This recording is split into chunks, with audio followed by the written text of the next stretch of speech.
নমস্কার বন্ধুরা, আমার এই ছোট্ট চ্যানেলে আপনাদের সবাইকে স্বাগতম। আমার আজকের রেসিপি মুসুরের ডালের ডালপুরি। তো ডালপুরি বানাবার জন্য এখানে ছোট্ট এক বাটি মুসুরের ডাল আমি ধুয়ে পরিষ্কার করে নিয়েছি। এখন এই ডালগুলো সেদ্ধ করার জন্য একটা পাত্রে দিয়ে দিলাম। তার মধ্যে খুব অল্প পরিমাণে জল দিয়ে এই মুসুরির ডাল আমি খুব ভালো করে সেদ্ধ করে নেব। আর বন্ধুরা, এই মুসুরির ডাল সেদ্ধ করতে কিন্তু খুব একটা সময় লাগে না। আর সেদ্ধ করার সময় অবশ্যই একটু নুন দিয়ে সেদ্ধ করবেন, তাহলে খুব তাড়াতাড়ি এই ডালগুলো গলে যাবে। এদিকে ডালটা সেদ্ধ হতে থাক, ওদিকে ডালটা সেদ্ধ হতে হতেই এদিকে আমি ময়দাটা মাখিয়ে নিচ্ছি। একটা পাত্রের মধ্যে নিয়ে নিলাম এক বাটি ময়দা, দিয়ে দিচ্ছি স্বাদ অনুযায়ী নুন, সামান্য একটু চিনি। নুন আর চিনিটা এই ময়দার সঙ্গে ভালো করে মিশিয়ে নিয়ে এর মধ্যে দিয়ে দিচ্ছি 3-4 চামচ মতো সাদা তেল। এখন এই ময়দার সঙ্গে তেলটাও খুব ভালো করে মিশিয়ে নিতে হবে। দেখুন, ময়দার সঙ্গে ময়ামটা কিন্তু আমি খুব ভালোভাবে মিশিয়ে নিয়েছি। আর বন্ধুরা, যেদিন আপনারা ডালপুরি বানাবেন অবশ্যই কিন্তু ময়ামটা একটু বেশি দিবেন, তাহলে কিন্তু ডালপুরিগুলো খেতে ভালো লাগবে। মানে তেলের পরিমাণটা একটু বেশি দিবেন, তাহলে ডালপুরিগুলো কিন্তু খুব ভালো হবে। দেখুন, ঠিক এরকম। এখন আমি এর মধ্যে অল্প অল্প করে জল দিয়ে খুব সুন্দর একটা ডো তৈরি করে নেব। দেখুন, অল্প অল্প করে জল দিয়ে খুব সুন্দর একটা ডো কিন্তু আমি তৈরি করে নিয়েছি। আর এই ডোটা কিন্তু হবে আমরা যেমন লুচি পরোটা খাই ঠিক সেরকম করেই কিন্তু মাখাতে হবে। এটা হয়ে গেছে। এবারে হাতে সামান্য একটু সাদা তেল নিয়ে এর উপরে লাগিয়ে দিচ্ছি, যাতে উপরটা শুকিয়ে না যায়। এখন একটা ঢাকা দিয়ে আমি কিছুক্ষণ রেখে দিচ্ছি। আর এদিকে দেখুন, ডালগুলো কিন্তু খুব ভালোভাবে সেদ্ধ হয়ে গেছে। এখন আমি এই ডালগুলো অন্য একটা পাত্রে তুলে নিচ্ছি। ডালটা তুলে নেবার পর ওই কড়াইতে দিয়ে দিচ্ছি একটুখানি সর্ষের তেল। তেলটা যখন ভালো করে গরম হয়ে যাবে তখন এর মধ্যে দিয়ে দিচ্ছি একটা পেঁয়াজ কুচি। এখন তেলের সঙ্গে এই পেঁয়াজটা ভালো করে একটু ভেজে নেব। দেখুন, পেঁয়াজটা কিন্তু আমি তেলের সঙ্গে খুব ভালো করে ভেজে নিয়েছি। এখন এর মধ্যে দিয়ে দিচ্ছি আদা রসুন বাটা, আর দিয়ে দিচ্ছি 4-5টা কাঁচা লঙ্কা আমি বেটে রেখেছি, সেই কাঁচা লঙ্কা বাটা। এবারে পেঁয়াজের সঙ্গে আদা রসুন আর কাঁচা লঙ্কাটা আবারও একটু ভালো করে ভেজে নিতে হবে।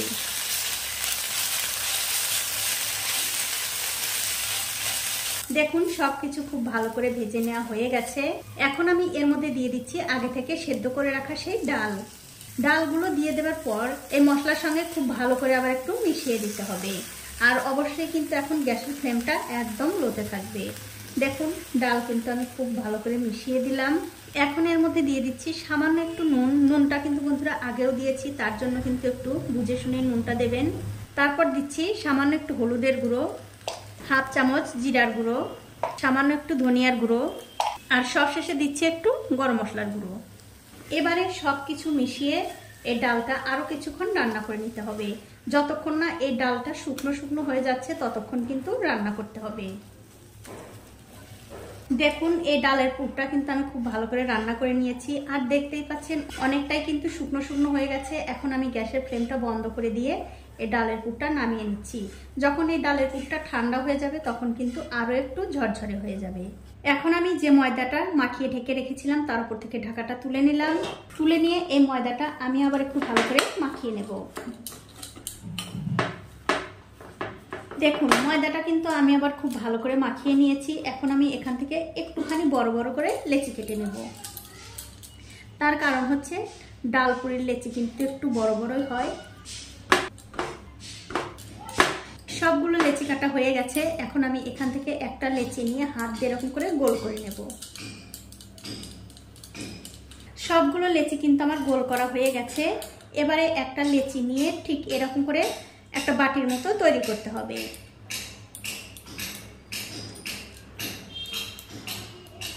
ঠিক এরকম করে বাটির মতো তৈরি করা হয়ে গেলে এর মধ্যে সেই ডালের পুরটা দিয়ে দিতে হবে। তবে খুব একটা বেশিও পুর দেবেন না, আবার খুব একটা কমও দেবেন না। বেশি পুর দিলে কিন্তু খেতে বেরিয়ে যাবে, আবার কম হলেও কিন্তু খেতে ভালো লাগবে না। পুরটা দিয়ে দেওয়ার পর এরকম করে হাত দিয়ে একটু চেপে দিয়ে এর মুখটা খুব ভালো করে বন্ধ করতে হবে। মুখটা কিন্তু অবশ্যই খুব ভালো করে বন্ধ করতে হবে, যাতে বেলে নেওয়ার সময় কিংবা ভাজার সময় ফেটে না যায় কিংবা খুলে না যায়। মুখটা এরকম করে খুব ভালো করে বন্ধ করে দিয়ে আবার একটু হাতের তালু দিয়ে এরকম করে গোল করতে হবে। আর বন্ধুরা এই পুরটা কিন্তু অবশ্যই খুব ভালো করে ঠান্ডা করে তারপরে এই লেচির মধ্যে দিতে হবে।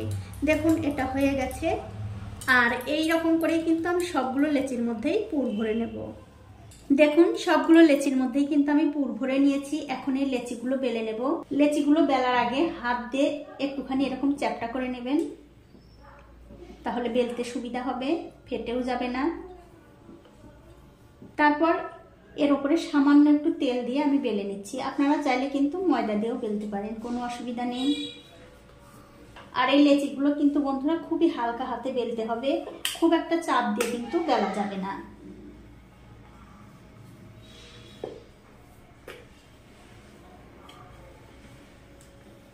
দেখুন এই ডালপুরিটা কিন্তু আমার বেলা হয়ে গেছে, এটা আমি তুলে নিচ্ছি। আর ডালপুরি কিন্তু বন্ধুরা একটু মোটা মোটাই হয়, তুলে অন্য একটা থালাতে রেখে দিচ্ছি। আর এই একই রকম করে সবগুলোই বেলে নিতে হবে।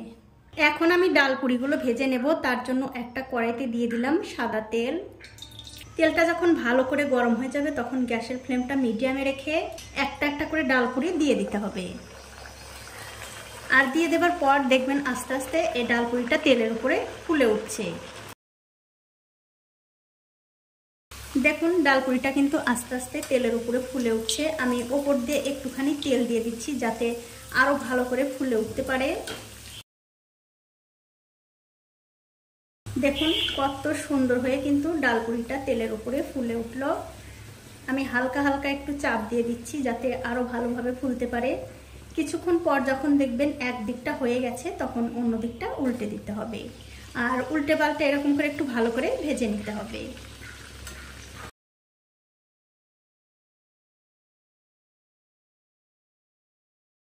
দেখুন এটা কিন্তু আমি উল্টে পাল্টে খুব ভালো করে ভেজে নিয়েছি। এটা হয়ে গেছে, এটা আমি তুলে নিচ্ছি। তুলে অন্য একটা প্লেটে রেখে দিচ্ছি। আর আমি আজকে আপনাদের যেভাবে ডালপুরি বানিয়ে দেখালাম ঠিক এরকমভাবে যদি আপনারাও বানান আপনাদের ডালপুরিও কিন্তু এরকম একদম ফুলে ফুলে বলের মতো হয়ে যাবে। দেখুন এটাও কিন্তু আস্তে আস্তে কত সুন্দরভাবে তেলের উপরে ফুলে উঠছে। আর অবশ্যই কিন্তু এরকম করে একটু তেল দিয়ে দেবেন, তাহলে উপরটা আরো ভালোভাবে ফুলে উঠবে। আর আমার এই ছোট্ট চ্যানেলটি যারা সাবস্ক্রাইব করেছেন তাদেরকে অনেক ধন্যবাদ। আর যারা সাবস্ক্রাইব করেননি তাদেরকে সাবস্ক্রাইব করে নেওয়ার অনুরোধ রইল। যে সকল বন্ধুরা আমার এই রেসিপিটা ফেসবুক থেকে দেখছেন তাদের কাছে আমার অনুরোধ থাকলো অবশ্যই আমার এই পেজটিকে ফলো করে দেবেন, তাহলে আমি যখনই নতুন কোনো ভিডিও নিয়ে আসব সবার আগেই কিন্তু আপনি দেখতে পাবেন। দেখুন এই ডালপুরিটাও কত সুন্দরভাবে তেলের উপরে ফুলে উঠেছে। আর এই ডালপুরিগুলো কিন্তু খেতে বন্ধুরা ভীষণ ভালো হয়, বাচ্চা থেকে বড় সবাই পছন্দ করবে। দেখুন এটাও কিন্তু আমি ভালো করে উল্টে পাল্টে ভেজে নিলাম, এটাও হয়ে গেছে, এটাও আমি তুলে নিচ্ছি। আর এই একই রকম করে কিন্তু সবগুলো ডালপুরি ভেজে নিতে হবে। তো এই দেখুন বন্ধুরা এক এক করে কিন্তু আমি সবগুলো ডালপুরি ভেজে নিয়েছি।